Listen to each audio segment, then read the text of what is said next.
They called it the Harvest Protocol. 7 billion children gone in 12 hours. The syndicate didn't even pretend it was war, just business. Cold calculations projected onto crystalline screens, while spider-like harvesters descended through Earth's atmosphere like metallic rain. The creatures moved with surgical precision, their bioscanners identifying neural patterns unique to developing human minds. Not adults, never adults. Only the young, the innocent, the future. In the emergency bunkers beneath Geneva, the last remnants of the Global Defense Council watched their world die through satellite feeds. Cities burned, schools lay empty, playgrounds stood silent as tombs.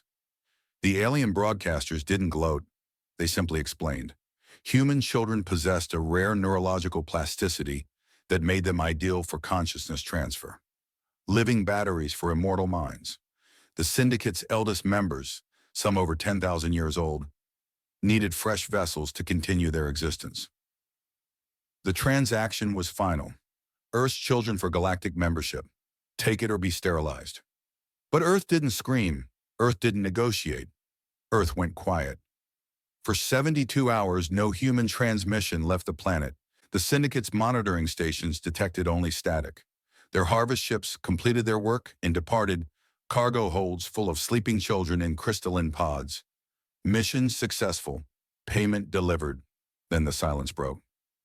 In a fortified complex buried beneath the Himalayas, a door opened that hadn't been touched in 40 years. The locks were quantum encrypted, the access codes known to only 3 people on Earth. 2 of them were dead. The third was an old woman named Director Kane, whose left eye had been replaced with a targeting lens decades ago during the Martian Independence War. She walked slowly down a corridor lined with portraits of soldiers who had never officially existed.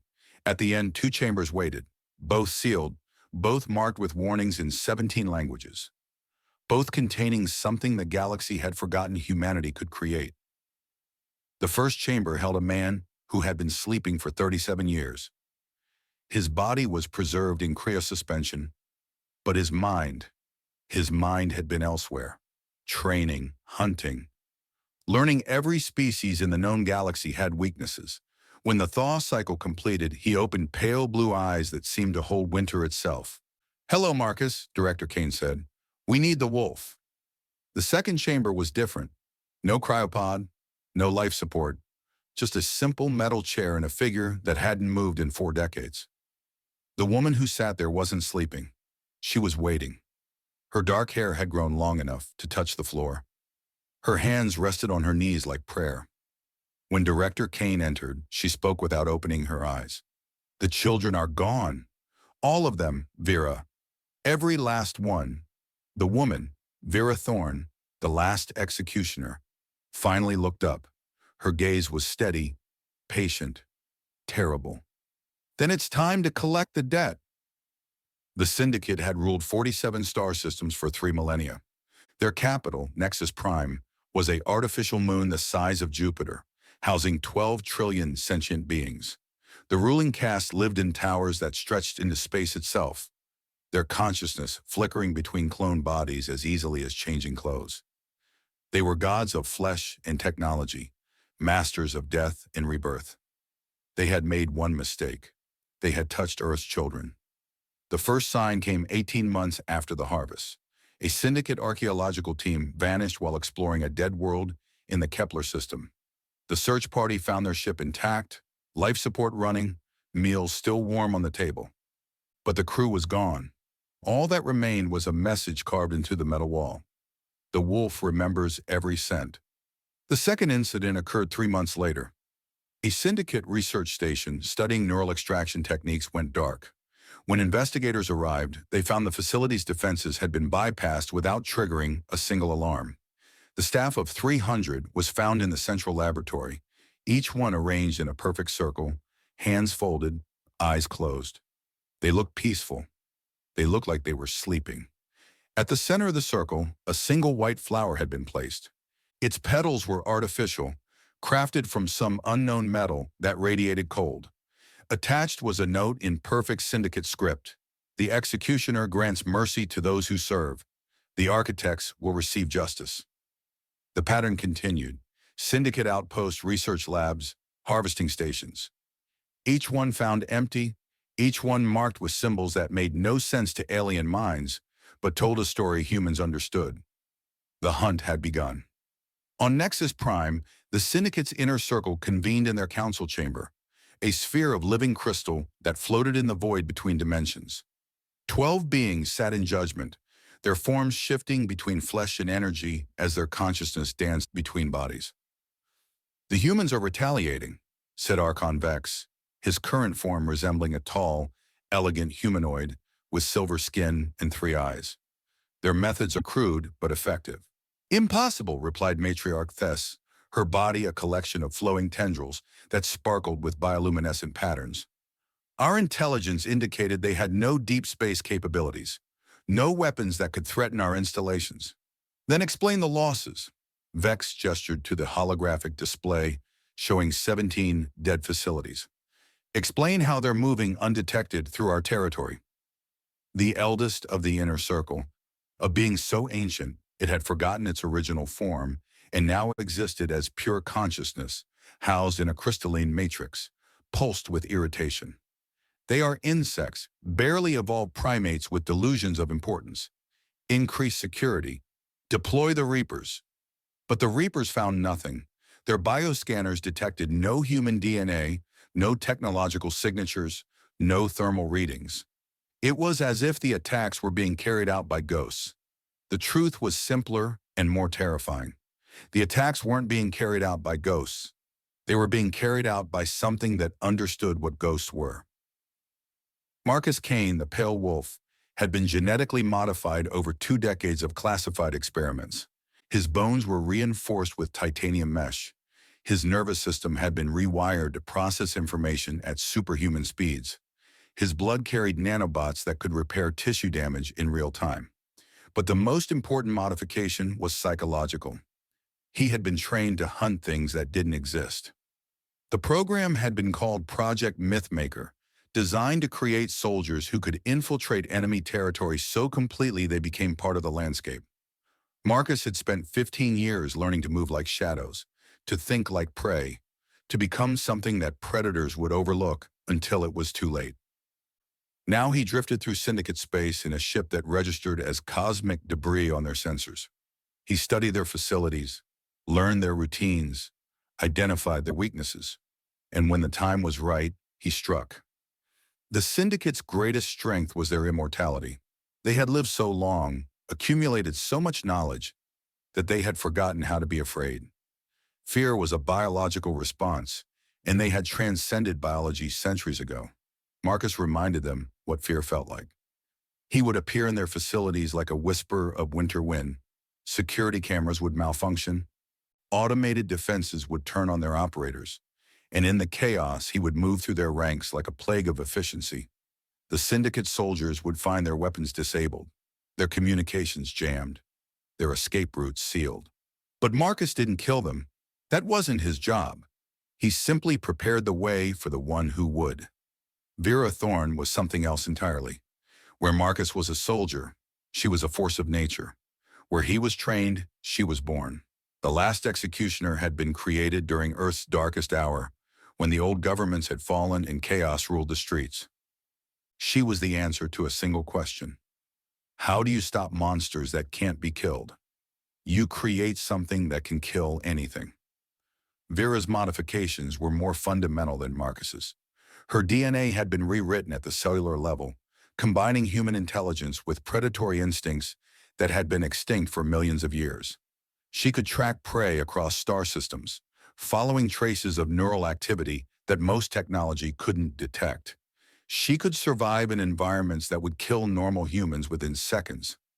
And she could deliver justice with a precision that made surgical strikes look clumsy. The Syndicate's first real glimpse of her came when she infiltrated a processing facility on Titan Minor. The station was designed to house the captured human children while their neural patterns were analyzed and prepared for the transfer. 3,000 young minds, sleeping in crystalline pods, their dreams harvested to feed ancient appetites. Vera walked through the facility's defenses like they were made of paper. She moved past guard posts where the sentries simply forgot she was there. She bypassed security systems that registered her presence but somehow couldn't classify her as a threat. She was camouflaged not by technology, but by something deeper, a fundamental understanding of how consciousness worked.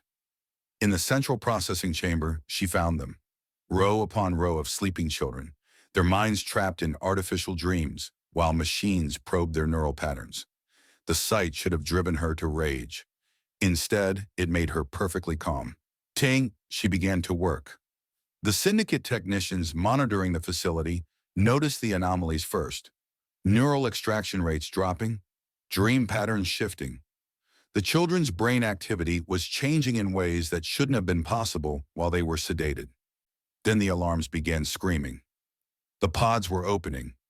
Not mechanically, they were being opened from the inside.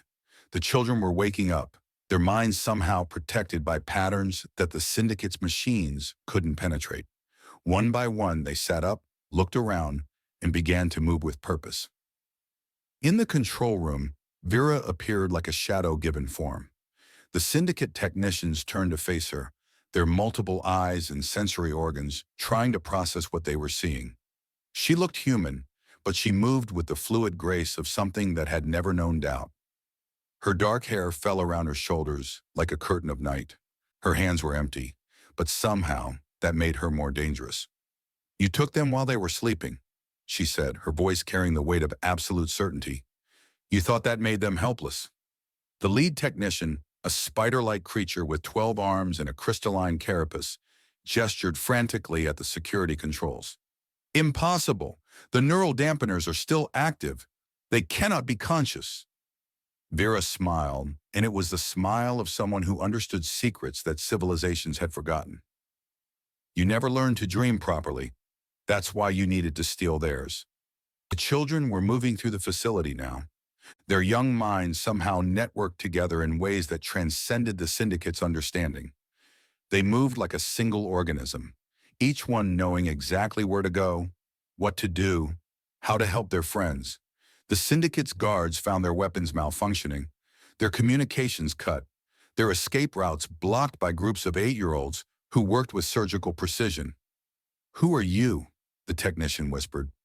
Vera's smile never wavered. "I'm the consequence of your choices. I'm what happens when you hurt the innocent." She stepped closer, and the technician's multiple eyes began to dim. "I'm the last executioner, and I've come to collect the debt." The facility went dark. Not the lights stayed on. The consciousness that had animated it simply stopped. The syndicate's artificial intelligences, their quantum processors, their bio-neural networks, all of it ceased functioning simultaneously, as if some fundamental force had withdrawn its permission for them to exist. When the rescue ships arrived 3 days later, they found the facility intact but empty. The children were gone, vanished without a trace. The syndicate personnel were found in their quarters, each one lying peacefully in their beds, their consciousness simply elsewhere. And carved into the metal wall of the control room, in letters that seemed to glow with their own inner light, was a message. "The wolf hunts what hides. The executioner judges what cannot be forgiven. The children will be returned to their dreams." The patterns spread across syndicate space like a virus made of justice. Facility after facility went dark. Processing centers fell silent. The ancient beings who had ruled for millennia began to experience something they had forgotten existed: uncertainty. In the deepest chamber of Nexus Prime, the inner circle convened for an emergency session. Their crystalline forms flickered with agitation as they processed reports from across their empire. 17 more facilities have gone dark, reported Archon Vex. Neural extraction has ceased completely. The human children are being recovered faster than we can process them. The economic impact is severe, added Matriarch Thess. Our contracts with the Eternal Houses are being canceled. They fear contagion. The eldest consciousness pulsed with rage. Humans, primitive, mortal. How are they challenging us? "They're not challenging us," said a new voice. "They're hunting us." The inner circle turned to face the speaker, a figure that had materialized in their chamber without triggering any alarms. It was human, male, with pale hair and eyes that held the depth of winter. He wore simple clothes that seemed to bend light around them, making him hard to focus on. "My name is Marcus Kane," he said, his voice carrying the quiet authority of someone who had never needed to raise it. "I'm here to deliver a message." "Impossible," Vex snarled. "This chamber exists between dimensions. No physical being can—" "Can what?" Marcus interrupted. "Enter a place that doesn't exist? I've been hunting things that don't exist for most of my life. It's surprisingly easy once you understand the rules." The eldest consciousness flared with power, reality bending around it as it prepared to obliterate the intruder. Then it stopped. Something was wrong. The chamber was filling with a presence that made even immortal beings want to hide. Vera Thorne stepped out of shadows that hadn't been there moments before.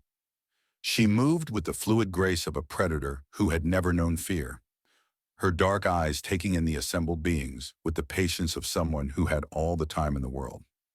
"Hello," she said simply. "I'm here to discuss the children."